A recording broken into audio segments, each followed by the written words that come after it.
Hello, everyone. Welcome to Change and Thrive. I'm your host, Dr. Wendy Heckelman, founder and CEO of WLH Consulting and Learning Solutions. Thank you for tuning in. Please be sure to subscribe and select the notification bell. That way, you'll never miss an episode. In last week's episode, I introduced the 5 C's of transition leadership, which is a proven change implementation model, and discussed the critical role that communication plays when implementing change. Today, we're going to talk a little bit about culture change. And in response to the national dialogue on racism and social justice, the business community is taking an active role. CEOs and professional societies are issuing letters of support and acknowledging the need to be reflective and to do more to overcome institutional racism. A core component of overcoming racism and unconscious bias is to examine an organization's work culture and then take very deliberate steps to transform it. And this is absolutely necessary to tap into the full potential of all employees, as well as to retain diverse talent.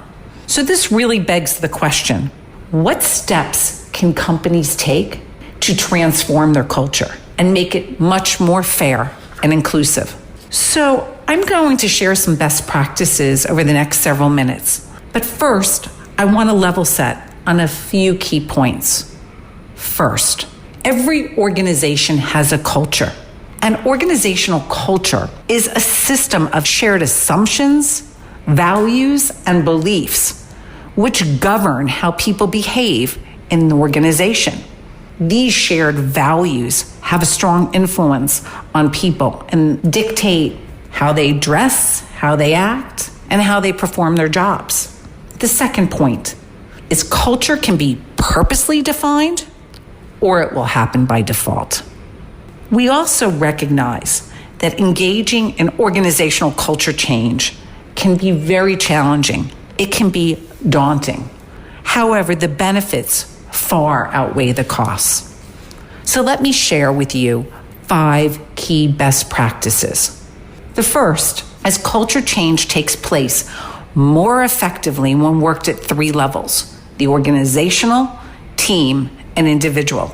At the organizational level, leaders are asking questions such as, what are the core values and beliefs? What needs to be retained? What needs to change? How will we cascade, reinforce, and adapt our culture over time? At the team level, team leaders are asking, how can the team work together to support these goals? How do the changes taking place impact our team? How does team functioning need to shift and evolve? And at the individual level, the questions you ask are, how will the change impact the people in the organization? Do individuals feel the environment is inclusive? What needs to be addressed? So that's the first key principle and important practice. The second principle, which I believe is absolutely paramount, is that culture change, we know, is accelerated by connecting individual beliefs to organizational results. If you change culture, that equals changing an individual's beliefs. And you have to ask questions like, what beliefs do individuals have about your organization? Do these beliefs match the stated values of the organization? And what can be done to shape these beliefs? So we've done a lot of work over the last 30 years in supporting organizations as they undergo fundamental cultural change. And this belief piece is very critical. And to support our culture work, we adapted Connor and Smith's results pyramid from the journey to the Emerald City. And we placed those beliefs at the bottom. Why? Because it was helpful to our clients to understand the core importance of beliefs in forming and maintaining an organization's culture that then will help to produce the organizational results. So how do you change beliefs? So At the bottom of the pyramid is beliefs, and then you have experiences. And leaders need to create experiences that shape and reinforce the desired beliefs. So for example, if you want an individual to believe they're empowered to make decisions, then you need to be given experiences that demonstrate this clearly, not simply empty words. So how do you do this? We work with senior leaders in an organization, and they spend time really identifying the beliefs they want as part of their organization. So for example, they want inclusivity, they want empowerment. Then once they've defined the beliefs, they identify the experiences as leaders that they will provide to their people that reinforces the beliefs you want them to have. The third principle is culture change requires a planned and disciplined implementation cascade. It's very important to think about culture change work as a marathon and not a short sprint.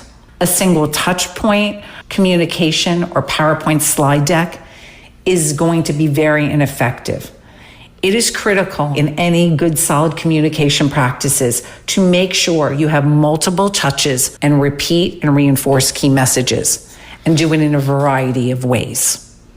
The fourth principle is culture change is accelerated by using a leader-led learning approach.